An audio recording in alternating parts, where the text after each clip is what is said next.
जय जिनेन्द्र राजेश भाई। जय जिनेन्द्र। सुबह जी जय Jinendra.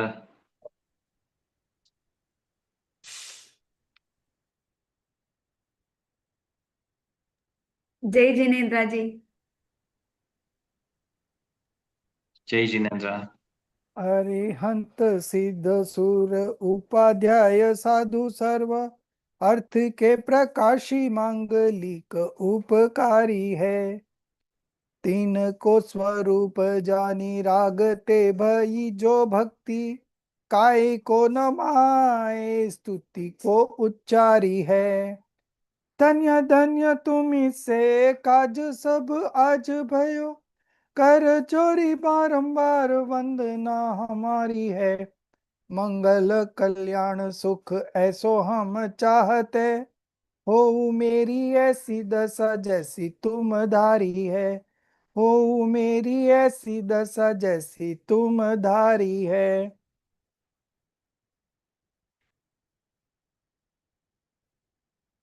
So last week we were discussing violence and non-violence. So first Acharya Amritchandra Dev said that any act of attachment and aversion is violence, right?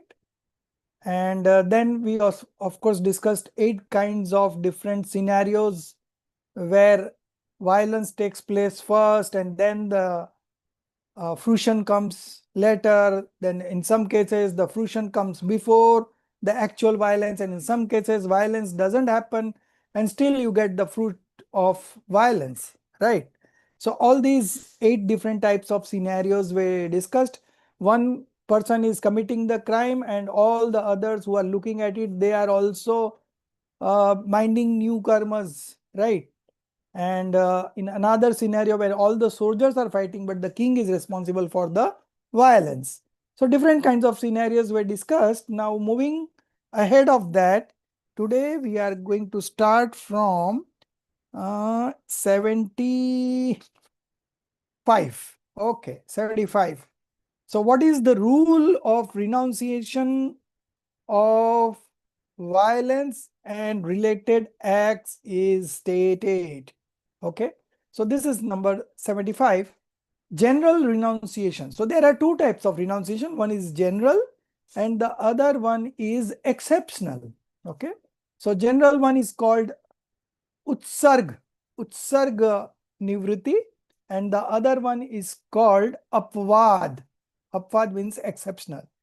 So general renunciation is accepted as ninefold through deed, instigation and approval. So these 3 then multiplied by another 3, mind, speech and body. So that becomes ninefold. 3 into 3, ninefold. So this general renunciation is accepted as ninefold. Okay, whereas the exceptional renunciation is of diverse forms, many forms. So we will see to it in the Bhavarth. Okay, intended meaning. Take it below. Yeah, further. Yes, here is the Bhavarth. Renunciation of hinsa and the like is of 2 kinds: general renunciation and exception based renunciation. So general renunciation means complete renunciation in the ordinary sense. Now this is very important, the word complete. So general renunciation is complete renunciation and exceptional renunciation is not complete renunciation, but it's a partial renunciation, what is possible at that level. Okay, so difference between general renunciation and exceptional is that general renunciation means complete renunciation through mind, speech and body and through act of doing yourself, otherwise getting it done from somebody, or if somebody else is doing, you are just applauding him or you are doing an approval. Okay, so it has got 9 divisions. Now how it this 9? 3 into 3. Okay, so by mind. So by mind will be 3. Not to contemplating not to contemplate doing it oneself, means doing your own, not to contemplate having another do it, and not to approve when it is done by someone else. Similarly with speech, not to instruct oneself to do it, not to advise another to do it, and to praise it when done by someone else. Third one is by body, not to do it oneself, not to cause another to do it through physical prompting, and not to commend it by physical gesture when done by someone else. So all these 9, when it is done in complete, is called general renunciation. So general renunciation is complete. Okay. Now we come to the exceptional based renunciation, where among, see the next paragraph, and apvad tyag is of many forms. So exception based renunciation is of many forms. Among these 9 modes, in some context, one may renounce in a certain manner and not in another. So the basic difference is that general renunciation was complete. Here it is not complete, it is partial in a certain manner and not in another. Or renounce partially or extensively, or decide to act in one way and not in another. Thus, exception-based renunciation varies according to circumstances. Therefore, renunciation should be undertaken in whatever manner is possible. Okay. So if it is a complete renunciation, very good, best. If it is not complete renunciation, then at least partially you can do it. Okay. So that is exception based renunciation. Now we are going to discuss 2 modes of renunciation. Okay. One at the level of monk and other at the level of lay person. Okay. Householder, Shravak and Muni. Even those who have heard the dharma as being of the nature of ahimsa, yet are unable to abandon violence towards immobile beings. Immobile beings means one-sensed being, sthavar, who does not move from one place to another place.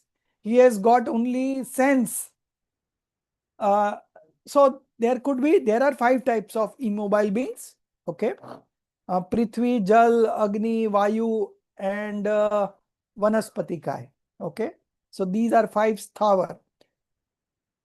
To abandon violence towards immobile thing, if that is not possible because it's very subtle. Okay.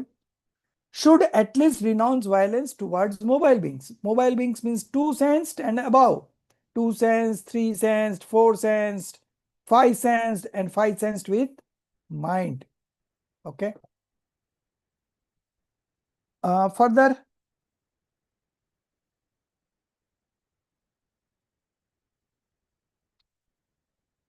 yes, those jivas who hear from the teacher's mouth the dharma, whose very nature is ahimsa, yet due to attachment, rag, are unable to abandon violence towards immobile beings. Sthavar, okay, is not able to abandon, should nevertheless certainly renounce violence towards mobile beings. Okay. So as you go ahead, 2 sensed, the violence is more in the 3 sense compared to 2 sense, compared to 4 sense, 3 sense, like that. It goes on. Okay. The highest level of violence is when you are doing violence to a 5 sense being with mind. Okay. So the complete renunciation which belongs to the Muni, monks, should be adopted. However, if due to the force of passions, complete renunciation is not possible, then one should renounce violence towards thrusts, beings, and adopt the Sravak Dharma. So ideally, you should try for the monk. Okay. And in case if you are not able to get to that level, then at least you adopt the Sravak Dharma, where you are renouncing the violence towards thrusts beings. Okay. Sthavar you cannot at the Shravak level, you cannot renounce the one sensed being's violence. Okay. Now, next, next.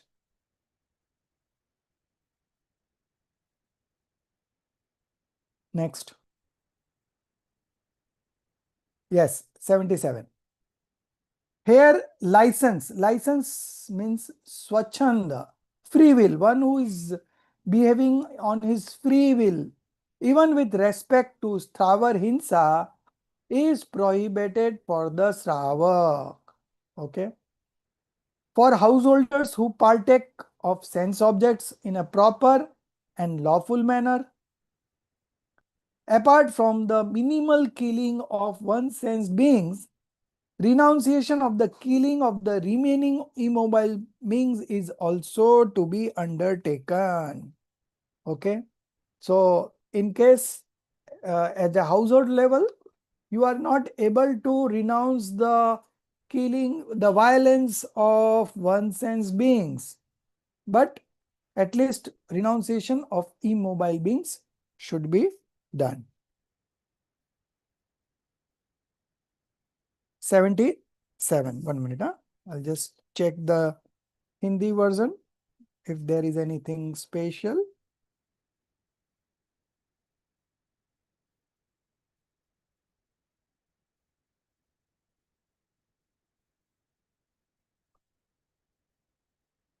So, to the extent is possible, they should renounce. Whichever is not possible, then there is no choice. Okay. But internally, in your mind, you should uh, discard all kinds of violence. Okay. Slightly go down. Yes. For Shravak, who consume sense objects in a just and restrained manner. Okay. So at least they are consuming sense objects, but in a restrained manner. Even though a small degree of injury to one sense being occurs, despite careful effort. Now this is very important. You are taking due diligence, you are very careful in your activity, but still the injury to one sense being occurs, that may occur. Nevertheless, renunciation of killing other sthavar beings without necessity is also something that must be undertaken. Okay. So best is you completely not do any violence to one sense being, but if it is not possible, then at least you should try whatever is possible. Okay. So first thing is that you should exercise care. You should be very careful. Even while exercising care, some injury to sthavar beings means one sensed being, occurs in the course of consuming legitimate sense objects. Okay. Legitimate by means that something that is not avoidable at that level. Okay. Although you know that this is going to be a violence and you don't want to do it, but still because of the weakness in getting engrossed in the self, you are not able to restrain from sensual pleasures. Okay. So the one which is unavoidable, you can't help it, but whatever is available, that you should avoid. However, violence towards other sthavar beings should certainly be renounced. Okay. Now the next, caution while practicing the dharma of ahimsa. Having attained the supreme elixir of ahimsa. What is meant by attaining the supreme elixir of ahimsa? Means understanding the ahimsa in the right sense. Okay. Not killing anybody, not harming anybody is not ahimsa. Right. Which is the cause of immortality, that is moksha. One should not become agitated upon seeing the incoherent means improper conduct of ignorant persons. You have understood what is violence, so you best try to restrain, right? But the other ignorant persons who are not aware of this kind of violence, we should not feel agitated seeing their conduct. Okay. Because anyways they are going to get the fruits of what they are doing.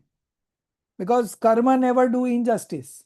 Okay, karma is very, very honest. Whatever you saw, as you reap. Okay, there is no partiality in karmas.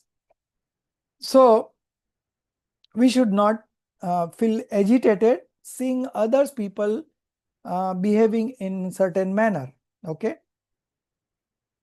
because when you manifest passion, you are only going to get hurt. Okay, so our prime objective would be to not to manifest passions at our end. And if other people are also not following or they are not able to follow, leave them to their destiny. We should not feel agitated, because if we feel agitated, then we are binding karmas. Okay. And the concern was that the other person will not, what punishment he will get. So he will get punishment according to his sentiments. Okay. So we are not worried about that also to punish someone else, because he will already get punished through his karmas. Okay. So we should be very careful in what we are doing. Next. Now 79 to 90. 12 verse, 12 aphorism at a stretch is going to explain that the wrong believer believes in religion in violence. Okay. So true religion is non-violence, but the wrong believer believes that by doing violence, I am committing dharma. Okay. So this has been explained in 12 aphorisms. Now you will be surprised that how can somebody regard these as religion? But Amritchandra Acharya wrote these scriptures 1000 years ago. And at that point of time, this was the scenario that was prevailing in the community at that point of time. So he took care to write these 12. Some of them are so funny that nobody would believe to be a religion. But still, there are some sects, there are some philosophical religion which believes in religion in those things. So there are different varieties of wrong believers. How many can we can explain? So unless and until you are a right believer, everyone else is considered to be a wrong believer. Okay. Even if you are a Jain, non-Jain, doesn't matter. Okay. So this 12, very funny and very silly also at times.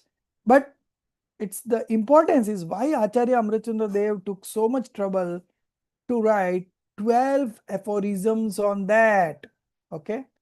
Because due to the uh, decreasing time that we are in, even 1000 years ago, people were by and large wrong believers, and they presumed religion in terms of doing violence. Okay, that is being negated here by 12 aphorisms. We'll read one each, easy to understand, and nobody would also accept it as a religion. Very clear. The dharma proclaimed by the blessed one is subtle. Okay. Therefore, there is no fault in committing hinsa for the sake of dharma. Now see, this is the belief. There is no fault in committing hinsa. You are committing violence and you are thinking that I am doing dharma. Having such a deluded, okay, religion bewildered mind, embodied beings should never be killed. Okay, one should never kill the people who are having bodies. Okay, so there should not be any violence. Just by thinking that uh, the religion is very subtle and there is no fault in committing hinsa. For every violence that you commit, there is an equal and opposite karmic bondage that you are doing, and when that karmic bondage will come into fruition, you will suffer. Absolutely 100% sure. Okay, so better try to behave in the proper manner. Okay, the next wrong belief. Okay, second aphorism, what it states: 80. Yeah, here. Second fallacious argument that establishes hinsa as dharma is what? Dharma indeed arises from the deities.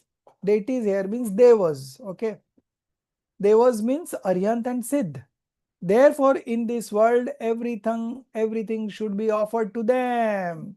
Now, this is the belief of a wrong believer, that since religion arises from these deities, so we should offer him everything.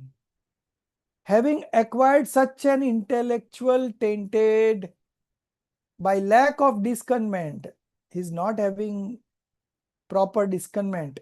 Okay.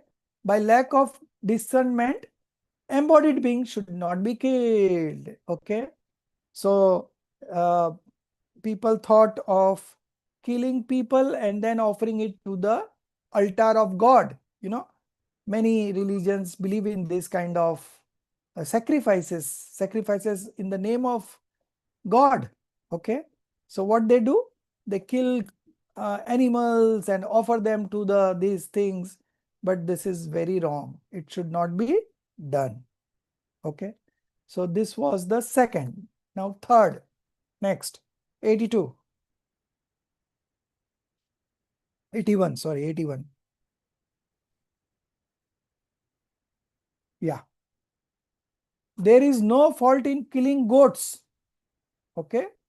And the like for the sake of venerable persons. Again, in the earlier one, it was about human beings. Now here it is about the animals. Okay. Goats and the like. Bakri ki bali. Bali chadate hai na? So during, I think, some fest in the Muslims, they do such things. Ramjan or Eid, something like that. I don't know. There is Bakrid, no. sir. Huh? It's in Bakrid. Bakrid ke Bakri time, Eid. sir. So first they buy that goat, keep it with them, give them good foods for few days, and then at the appropriate time, they kill them, and that's they believe in religion. Okay. So much of ignorance is there around. Even that time, 1000 years ago, was so much of ignorance. So Acharya Amrit Chandra Dev has to write here, said so that not a single Jain does such activity. So I'm not done with that. 80. There is no fault in killing goats and the like for the sake of venerable persons. Having reasoned thus, one should not carry out the killing of living beings even for guests or respectable persons. Okay. Not for guests or not for respectable person. There should not be any violence of that kind. And you cannot respect a person by doing violence. Next, 82. Fourth aphorism in the sequence. 82.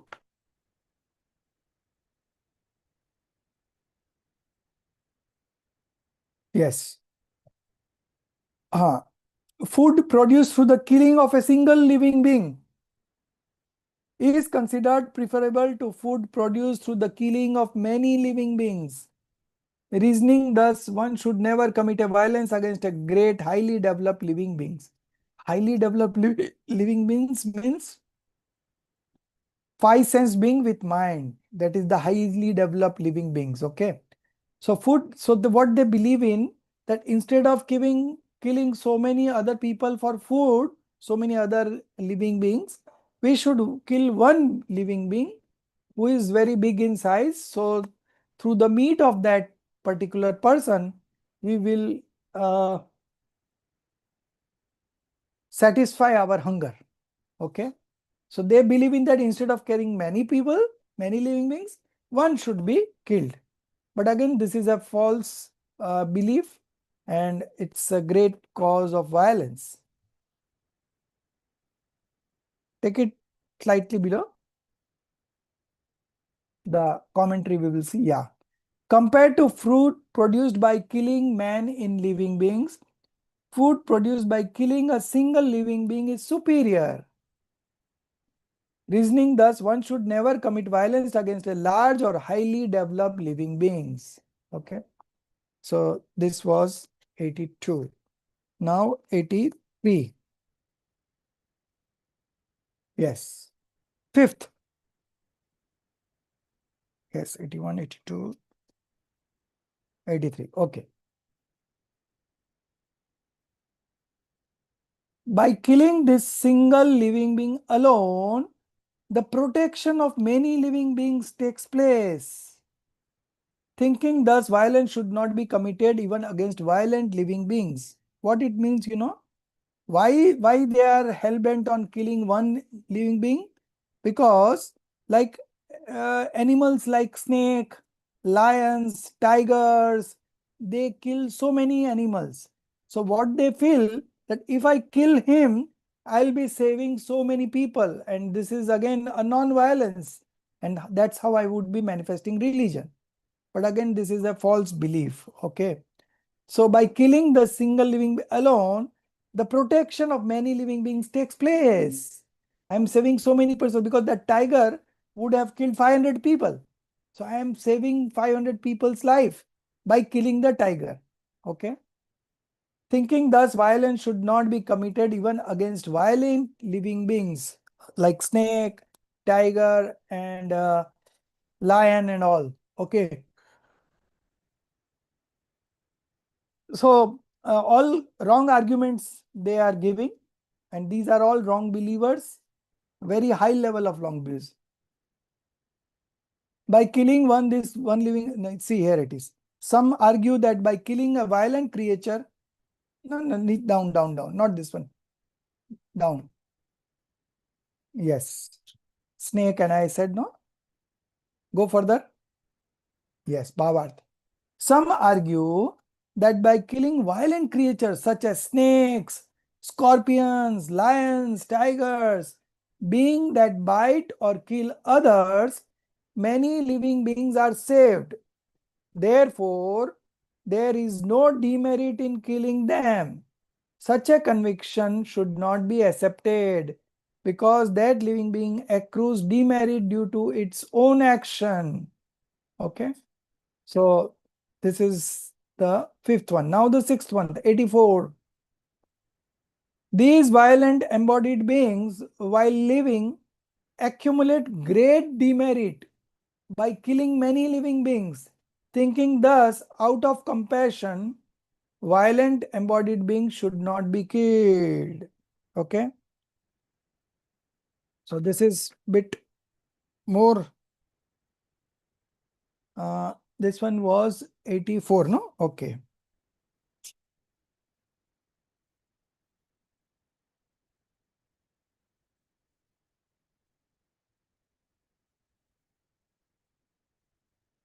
So these are special category of people like shikari, hunter, you know. So it's written here. One should not accept the belief that hunters, bird killers, hawks, and other violent beings should be killed on the ground that if they remain alive, they will commit much demerit and kill many living beings. Okay. The demerit of their violent dispositions belong to them alone. Okay. They are going to suffer anyways. What concern is that to oneself? Then why you are committing violence for that? If possible, one should restrain from them. One should restrain them from such sinful activity rather than killing them. Okay. So killing somebody just because he is killing other animals is not a solution. On the contrary, you are only yourself committing the violence, and because of that violence, you will be suffering. Okay. Now the seventh one.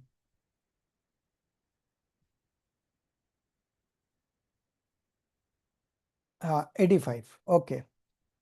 Take it slightly below.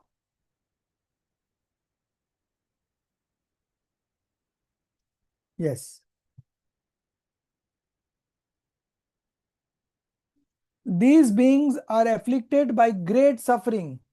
Oh, if somebody is undergoing great suffering, therefore, if they are killed or their suffering will soon come to an end. See what kind of belief these people are having, that if somebody is suffering and to end their suffering, they kill them. And they think that once they are killed, uh, they will be relieved of those sufferings. But it is not the case. Taking up such a corrupt notion, like a sword of false inclination, even suffering beings should not be killed. This living being is extremely afflicted due to illness or poverty and the like. Okay, somebody is suffering through a illness, unbearable pain. Okay, if such a being were killed, it would be freed from that suffering. One should not hold such a conviction. The lifespan of humans and animals is long due to the fruition of merit. Therefore, it should not be cut short. A living being experiences pleasure and pain according to its own karmic fruition. Why should you generate demerit by committing violence? Okay. So let them suffer. They are just enjoying their fruit, what they have earlier bound the karmas. But you, if you kill him, then you are committing yourself violence, and that demerit you only have to suffer. Okay. So it is not as advisable to do such kind of violence. This was the 7th. Now the 8th one. Happiness is attained through hardship. Therefore, happy beings who are killed will indeed remain happy even in the next world. Such a razor edge of false reasoning should not be adopted for the killing of happy beings. Okay, so this is 86. Let's see the bhavarth of this. Yes, yeah. Happiness arises through hardship. Therefore, if happy beings are killed by means such as the saw, what is this? 86.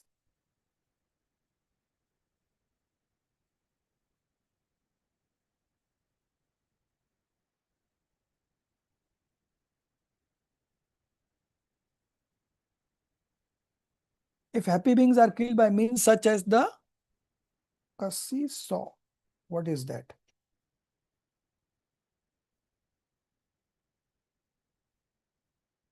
Okay, kasi means that sword. I think that's what, and the like. They will be happy even in the next world.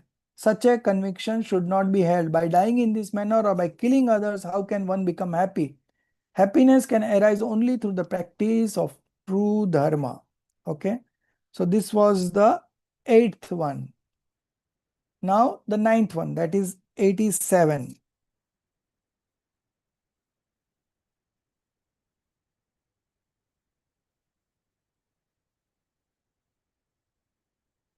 Now this is again very weird.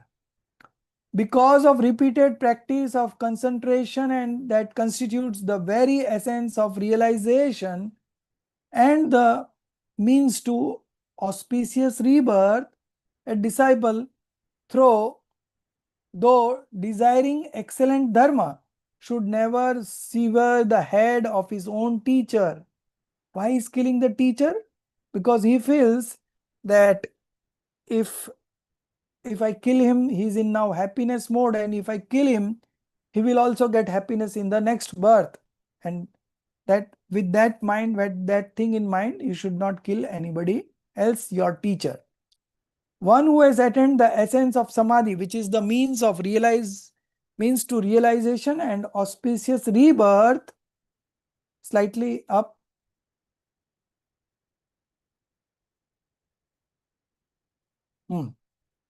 Auspicious rebirth. Array. Niche. Okay, let's see here.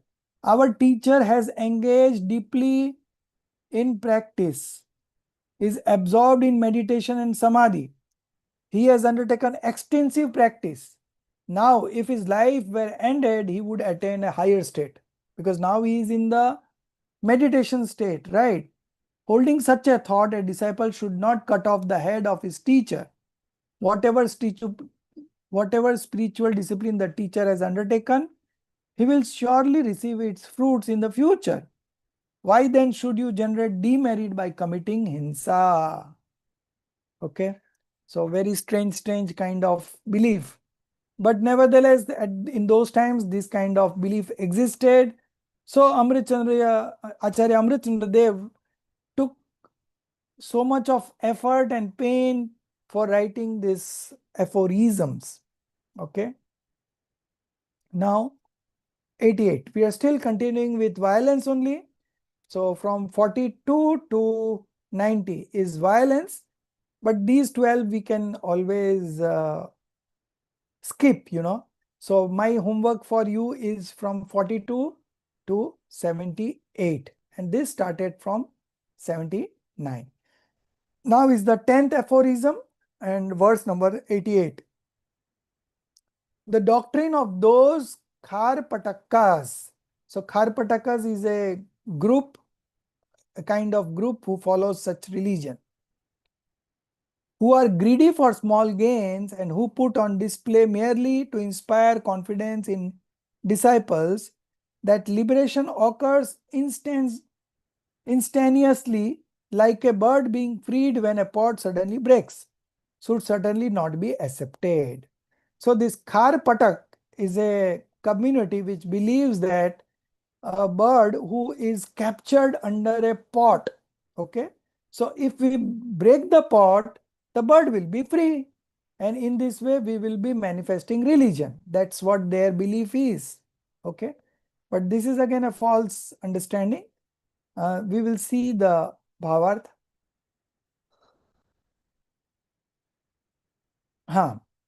There is a doctrine of the Kharpatikas, according to which liberation is instantaneous, like the release of a bird when a pot breaks. Such a belief should not be accepted. After this, there exists a doctrine known as that of the Kharpatak. In that doctrine, the nature of liberation is explained as follows. Just as a bird is confined inside a pot, and when that pot is broken, the bird becomes free from bondage. Similarly, in the same way, the soul is said to be confined within the body. Therefore, if the body is destroyed, the soul becomes free from bondage and attains liberation. Such a belief, doctrinal belief, should not be accepted because this belief becomes a cause of hinsa. And what kind of a person is Kharpatak? He is the one who is one of those greedy for petty gains. He is one who is the greedy for petty gains is called Kharpatak. And further, what else is he like? He is of the type described as Vinaya Viswasanya Drashtayam, one who puts on various displays merely to inspire confidence in disciples. Therefore, the statements of such a person are not to be accepted as doctrinal belief. Okay. So, as a bird is free from the pot, similarly, the soul is right now in the body. So, if we kill that person, then his soul will become free and he will get liberated. That is the belief. But no, it's not. Okay. So now the 11th one, 89 verse. The 11th fallacious reasoning for establishing dharma within hinsa, even upon seeing another person approaching nearby for the sake of food with an emaciated belly from hunger, one should not, out of impulsive eagerness to give one's own flesh, injure or destroy even one's own body. Okay. Now somebody is very hungry. So you cut your limb and give it to him for food. So this should not be done. Okay. This is again a false belief. Commentary. Even after seeing a person with an emaciated body who has approached nearby in search of food, one should not, out of impulsive enthusiasm to give one's own flesh, injure or kills one's own body. This is straightway violence. How it can be religion? If a flesh-eating being approaches for food, one should not kill one's own body for the sake of giving flesh to him. This is because such a being is not a worthy recipient, and the giving of flesh is not a noble form of charity. Okay, so people with such kind of belief did exist at that point of time. So these are all written. You know, if you go and see the market of false god, false scriptures, and false monks, it's a huge, huge market. How many people are able to understand the right thing? Very few. Very few people. Most of them, majority of the people are wrong believers. Okay. So it's not easy to get to the right thing. And so this kind of false belief do exist among people, and because of that so many kind of violence is being committed. Now the last one, 12th one, and this is also the end of the violence and non-violence chapter. Okay.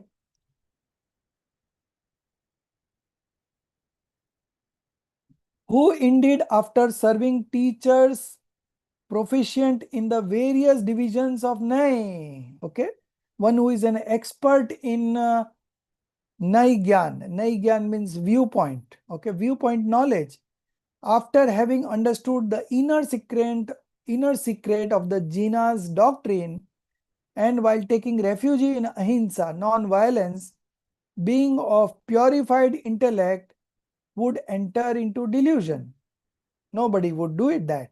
Okay. Bhavarth also we'll see. Go below.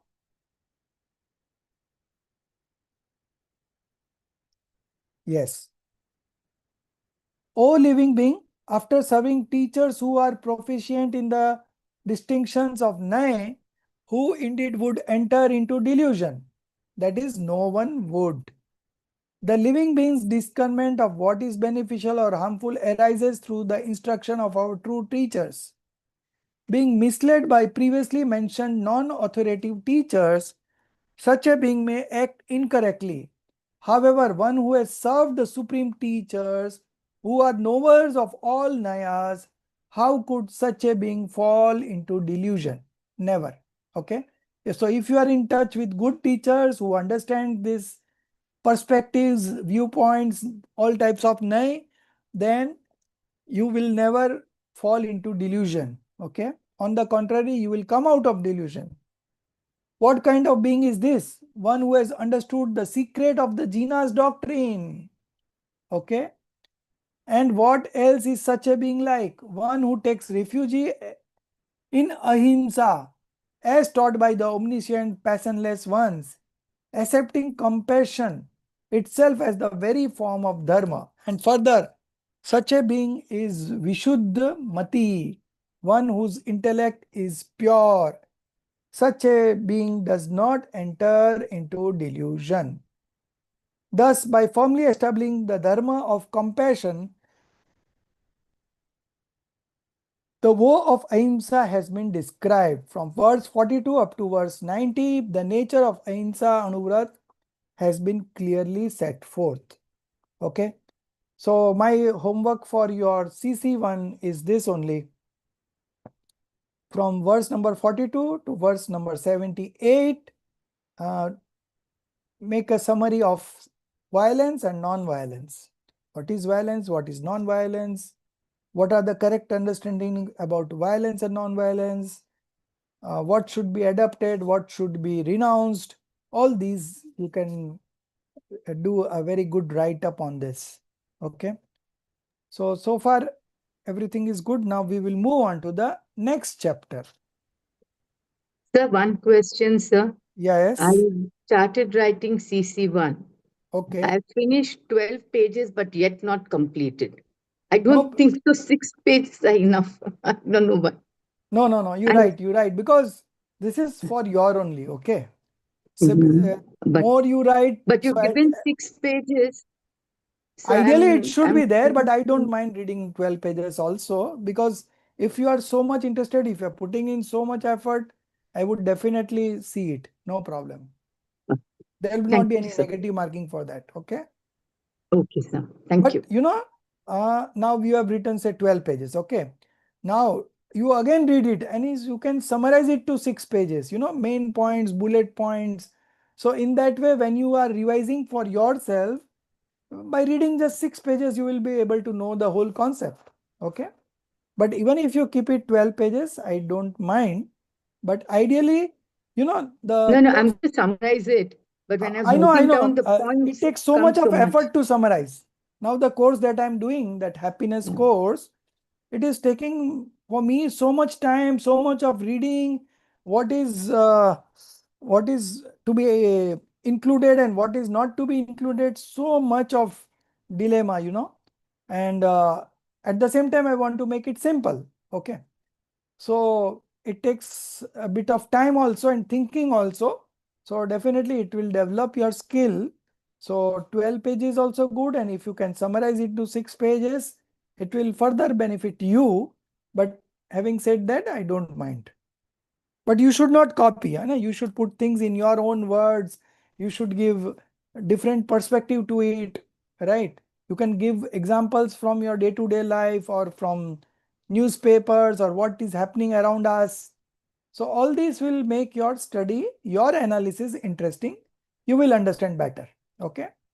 But I don't mind for 12 pages. Okay. So now, ideally, Satyanu. Okay. So we have up to 110. Okay. So maybe how much, whatever we can cover right now, we will cover. So, but you don't have, no? I have not shared more than 90. Okay, let me share No, it. sir, we don't have the printout Okay, at okay. all. One minute. I have taken a printout. 1 minute. I just forgot to share. I thought 1 minute. Yes.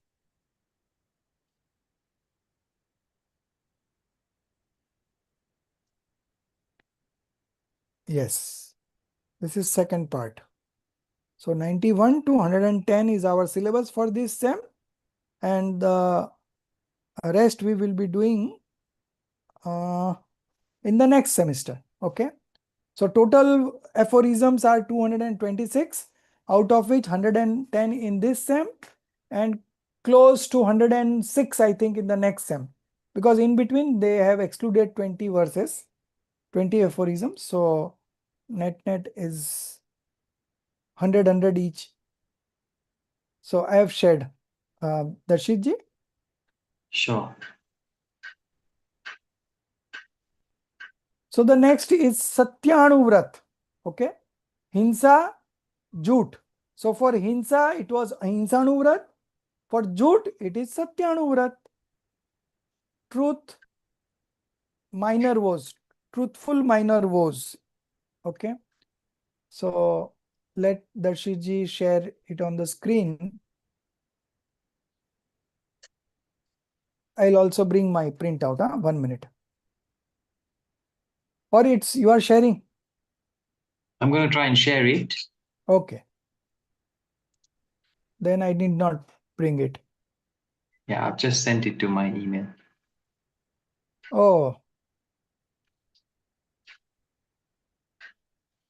From WhatsApp also you can do screen share, no? I'm not familiar of doing that. Okay. So this file has not, I think it might be a big file, so it's not come into my email. Oh.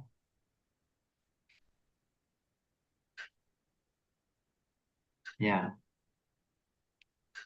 Not It's not coming. coming. No. Okay, so we can open it up. We can open it up from our mobile only.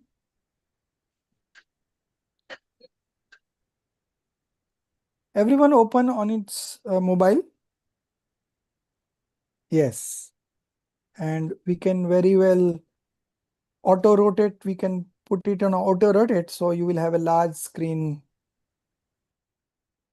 Otherwise, I will share. I can share. Let me see if I can share. 1 minute. I know how to share. 1 minute.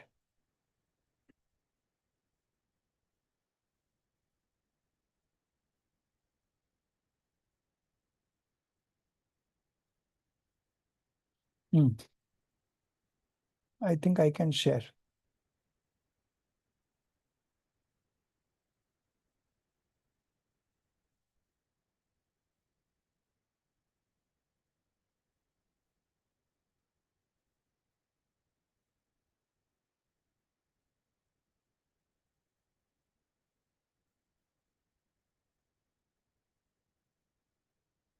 Share.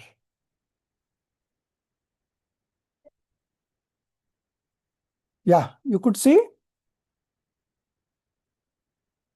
on the screen. Yeah, I can see it. Okay, so this is fine. Satyanu okay.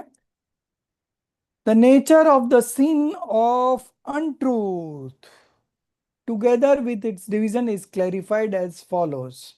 Okay, so this is from 91 to 101. 11 aphorisms for that, and then we will move on to the third one. Okay, so this is the second of the minor vows, Satyanuvrat. My Anuvrat means minor vows. Okay, so minor vows of truthfulness. The first one, 91.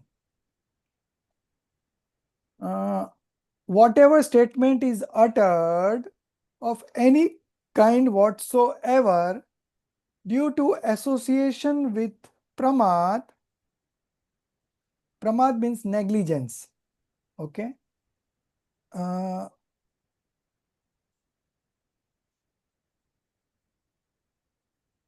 So it is negligence, passions with pramad, and which constitutes a false or harmful assertion that indeed is to be known as untruth.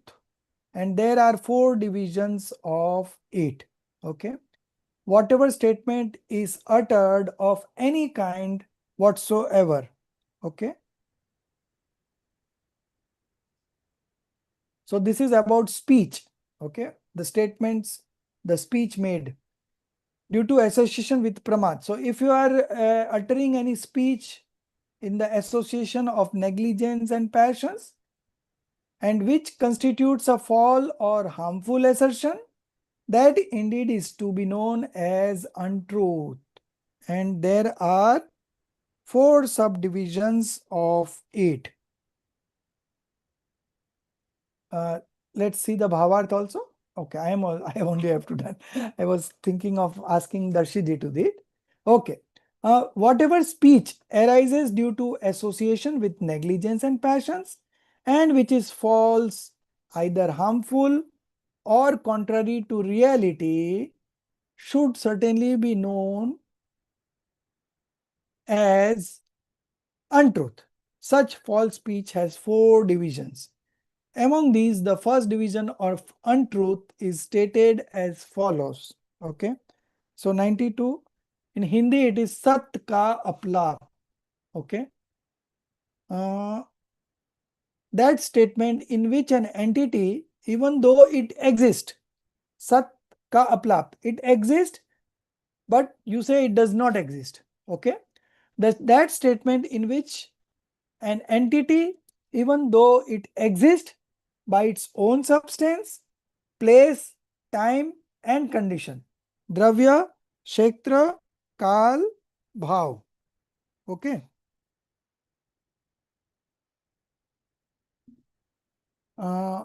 Is denied. Okay. That statement in which an entity, even though it exists by its own Dravya, Kshetra, Kal, Bhav, is denied. That is the first kind of untruth. So out of 4 divisions, this is the first, that one which exists and you consider that it does not exist. Okay. So this is a first kind of untruth. Let's see the Bhavarth also. Okay. Yeah. Commentary. A statement in which an object that truly exists by its own substance, place, time, and condition, okay, is denied by saying that it does not exist, constitute the first division of untruth. Somebody calls and asks that Darshiji is at home. So Darshiji is at home. But he says, no, Darshit ji is gone out. So this is an example of this kind of statement. An illustration of this is Devdutt is not there. In a certain place, a person named Devdatta was sitting. When someone asked there, is Devdatta present here? The reply was given, Devdatta is not here. In the same way, to state as non-existent that which exists by its own substance, place, time, and condition, these constitute the first division of untruth. Whatever an entity is in itself is called its dravya. The place in which remains confined is called its kshetra. The time in which undergoes a particular mode of transformation is called kal. And whatever its own intrinsic mode is, that is called bhav. Okay. So dravya, kshetra, kal, bhav. Every substance dwells in its own substance, space, place, time, and condition. Okay. With reference to this fourfold set, all entities exist in the mode of existence. In the case of Devdatta, his own fourfold set certainly exists. However, the statement made in the form of non-existence was precisely the false statement. The second division of untruth is stated as follows. What is the second division? Asatka adbhuvan. Now opposite. First it was existing and it was being said that it does not exist. Now it is being said it is not existing, but in the reality it is existing. Okay. The second division of untruth is stated as follow. That statement means the form of an entity is asserted even though it does not exist by another substance, place, time, and conduct. That is the second kind of untruth. For example, saying, here there is a pot. Okay. Actually, the pot was not there, but he says that here is a pot. Let's see. Certainly, when in a statement an entity is asserted as existing, even though by reference to another substance, place, time, and condition, it does not exist. That is the second form of untruth. An illustration of these is, here there is a pot. Although there is no pot, but it is saying that it's a pot. In a certain place, there was no pot at all. Therefore, at that time, its substance, place, time, and condition also did not exist. Rather, some other entity existed. Okay. And thus, the other entity alone possessed substance, place, time, and condition at that time. If someone were to ask, is there a pot here or not? And one were to reply, there is a pot here, these constitute the second division of untruth, because an entity that exists in the mode of non-existence is stated to exist. Okay. Now, the third division, false presentation. Okay. What is this? The statement in which an entity, even though it exists in its own proper nature, is described as something else. Okay. This is to be understood as the third kind of untruth. For example, a bull is a horse, right? It's a false statement, wrong belief. So this is the third kind of untruth. In a statement where an entity, though existing within its own fourfold nature, is described as another entity, that should be known as the third kind of untruth. Illustration, a bull is a horse. In a certain place, a bull existed in its own fourfold nature. Okay. Each and every substance does not transcends its own substance, space, time, and condition. Okay. Every substance exists in its own substance, space, time, and bhav. Bhav is what? Condition. Okay. So when someone asked what is here, and it was said there is a horse here, such describing of an entity as something else is the third division of untruth. The fourth division of untruth is stated as follows. Okay. In a certain place,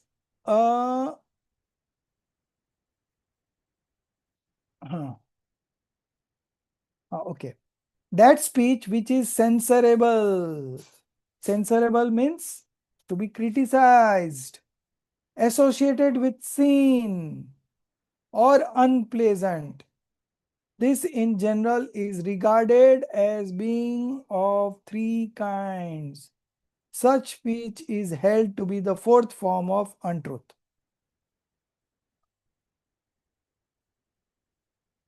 The fourth form of untruth is, in general, regarded as being of three kinds, and it is of the nature of speech, namely censorable, associated with sin and unpleasantness.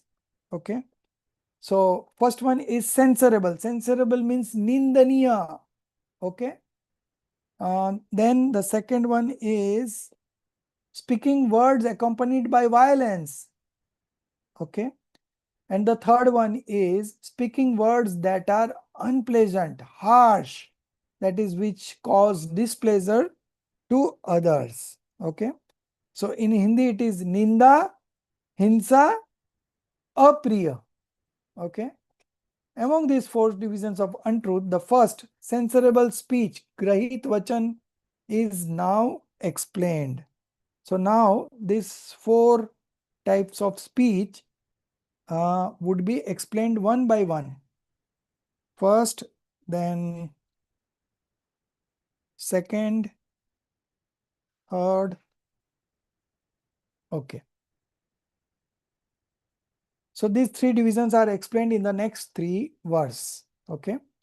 So the first one, that is verse number 95. No, sorry, 96. 95 we already done. 96. Among these four divisions of untruth, the first, censorable speech, is now explained. Speech that is infused with malice or mocking ridicule, that is harsh, incoherent. Incoherent means improper, or mere babble, and also any speech that runs contrary to scriptures, against the religious scriptures. All of this is declared to be a censorable speech.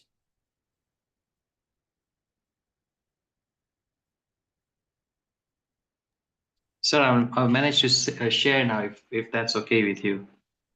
No, we are already at the end. It's already 9:50, Okay. so we'll finish these two aphorisms. Okay. Speech that contains malice, that intends harm to other living beings, that induces cruel meditation within oneself. Okay. Artha dhyan and Rodra dhyan, that is mixed with ridicule, that pierces another's vital points, that promotes negligence in oneself, that is harsh or painful to hear, that is incoherent or grounded in false belief, that is devoid of valid authority, and any other speech contrary to scripture. All such speech is included under censorable speech. Okay. So this was the first one. So many points in one paragraph. If you see, I think it's around 8-9 points. Okay. So all these are kind of censorable speech. Now, why is this being discussed? Because when you are doing such speeches, you are yourself binding karmas, you are doing violence. Okay. And that fruits are also going to come to you only, right? So this kind of statement should be avoided. I think like talking in a very gentle manner, peaceful, calm, with calmness always helps. You also feel good, and the other person to whom you are talking, he also feels good. Okay, so this is best to be adapted, because when we are manifesting passions, we are killing ourselves in the first place. Now, what will happen to the other, that is according to his merits and demerits. But as far as we are concerned, if we are manifesting passions, then we are the sufferer in the first place. Okay, so this should be understood very clearly, so that you exercise restraint in your speech. You talk only gentle speech, Hit, mit, priya vachan. I think hit means beneficial. Meet, I'm not remembering right now. Anyone remembers what is meet? Hit, meet, and priya. Priya is So friendly, huh? friendly. Meat is friendly. Friendly. Yes, sir. Okay, okay. So that is also beneficial. Okay. So that should be our statement, not censorable speech. Now the second one. The term garhit means that is which is condemned, not appreciated. Any speech that has been censured in the scriptures is called grahit vachan. This is 97. Speech that involves cutting, piercing, killing, dragging, trading, stealing, and the like is called savadya. Savadya means sin-laden, sinful activity. Okay. Because through it activities such as the killing of living beings and other harmful acts come into operation. Translation of words. Okay, okay. So it ends here. Speech that involves cutting, piercing, killing, dragging, trading, stealing, and the like is called savadya, sin-laden, because through it activities such as the killing of living beings and other harmful acts come into operation.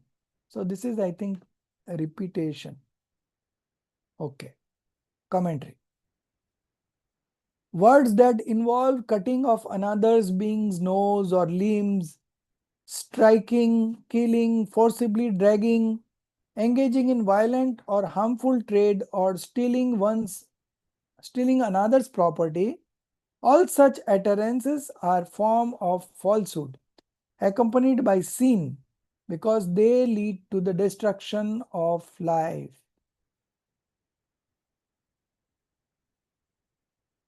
Intended bhavarth. Avadya means sin. Therefore, any speech through which sinful activity comes into operation is called savadya. Nature of apriya anarth, unpleasant falsehood. This is number 98, the last one. Okay. Speech that causes aversion, dvesh, fear, bhai, distress, enmity, sorrow, or quarrel to another being, and any other speech that causes suffering or torment, all of that should be understood as apriya, unpleasant falsehood. Now, this kind of understanding can only come, when you are understanding the principles in the right sense, your passions have become very mild, then only you are able to do these things. Otherwise, even we cause aversion to others, fear in others, distress, we don't realize that. Okay. We feel that I am being smart, but in reality, if you are if you are uh, if you are creating distress in somebody, fear in somebody, then it's a kind of violence only. Okay. Now, this kind of understanding will develop only to those people who have gone very deep in understanding. Otherwise, we don't realize that what wrong we are doing. Okay. Any words that cause another person to feel aversion, fear, distress, enmity, grief, dukh, or conflict, vad vivad, and which generate inner torment or suffering are all varieties of unpleasant falsehood. Okay. 98. Okay. So we have 3 more verses coming up, but we will do it tomorrow. Okay. So we have done up to 99. Tomorrow we will be finishing up to 110. Very small description is given. So our syllabus for this semester would be completed tomorrow. And then I'm taking a break of 2 weeks. Okay, I'm going to Shikharji, Summit Shikharji for the Ashtanika. And then I will be returning on the 5th. Next week, from next week onwards, we will have classes. And in case, if need be, we will be doing one extra class every week for next 2 weeks. So at least something is covered. Okay, so we'll be missing 4 classes in the interim. So we will try to cover 2 out of these by taking 3 classes in the next 2 weeks. And then if the need arose in the last part of this sem, we will have another extra class if the need is there. Otherwise, I think we will be able to manage. So today we close up to 98. From tomorrow, 99 to 110, we will finish. And then we will move on to paper number 2. Paper number 2, we have Samaisar summary and Agam ke Nay. Okay. So Agam ke Nay, I'm straightway sharing now only. Otherwise, I will forget again. 1 minute. And Samaisar summary, that also I'm going to share. Okay. So remind me today, tomorrow. If I don't share, most probably I will be sharing it. So Agam ke Nay, I'm sharing right now only. So that is done. Samaisar summary also I have it, but I had reviewed it 6 months before for another teacher. She was teaching Pursat Siddhi Upay, not Pursat Siddhi Upay, Samaisar summary. Okay, last year only, 1 year ago. So at that time I had done the review, so it's ready with me. I have got the printout with me, but I have to find the soft copy, and definitely I'll be sharing it by tomorrow. Okay. So next paper, in paper number 2, we have Samaisar summary and we have Agam ke Nay. So after coming from Shikharji, when we resume, we will resume with Samaisar summary. Okay. So we will see all the Kunkunda Acharya's main gathas in the summary, and it will be a nice exposure to Samaisarji Granth. Pujya Kanji Swami read it 19 times in the assembly. Okay. So it's called Granthadi Raj, is the king of all the scriptures. Okay. So when Srimadji, somebody presented that Samaisarji Granth to Srimadji, he became so happy going through it that he presented a gold coin to that person. And when Swamiji got this Samaisar, he realized that this is the Ashariri Thavanu Shastra che. This is the scripture by which, if we understand it properly, we will get liberated.